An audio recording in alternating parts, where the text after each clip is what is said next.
Всем привет, с вами Вася, и я посмотрел «Фантастические твари. Преступления Гриндевальда». Скажем так, фильм оставил меня в смешанных чувствах и заставил вспомнить другую картину. Не знаю, как так вышло, но после просмотра я сразу подумал о «Голодных играх», в частности, о первой сойке-пересмешнице. В общем, с картиной не все так просто, так что давайте о ней поговорим. Погнали! Волшебники и простые люди мирно сосуществовали веками.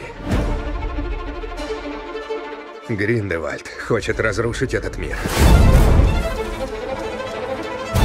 Вы хотите, чтобы я выследил его и убил? Я не хочу выбирать чью-то сторону. Что будешь делать? Что-нибудь придумаю.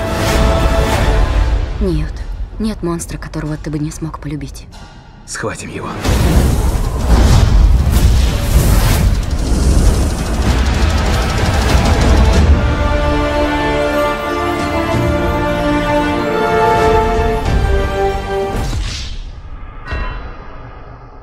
Спойлеры видео постараюсь не включать, но сюжет все же кратенько опишу. Если кто не в курсе, «Фантастические твари» — это спин-офф по вселенной Гарри Поттера. Первый фильм вышел в 2016 году и рассказывал историю Ньюта Скамандера, молодого застенчивого мага-зоолога и автора книги «Фантастические твари и места их обитания». События в фильме разворачиваются задолго до всеми известной истории про мальчика, который выжил. На момент выхода картина мне очень понравилась, как минимум тем, что расширяет лор уже известной и любимой вселенной. И вот на экранах вторая часть. Стоит упомянуть, что перед походом нужно обязательно посмотреть или пересмотреть прошлых фантастических тварей. Действие новой картины происходит буквально сразу после окончания первой. Поначалу я долго вспоминал, кто есть кто и что вообще тут делает. События происходят в 30-х годах 19 века. В то время магам было запрещено общаться с маглами, людьми, не умеющими колдовать. И вот появляется темный волшебник Галлард Гриндевальд, который считает, что положение дел нужно в корне поменять. Маги скрываются от обычных людей, и его это не устраивает.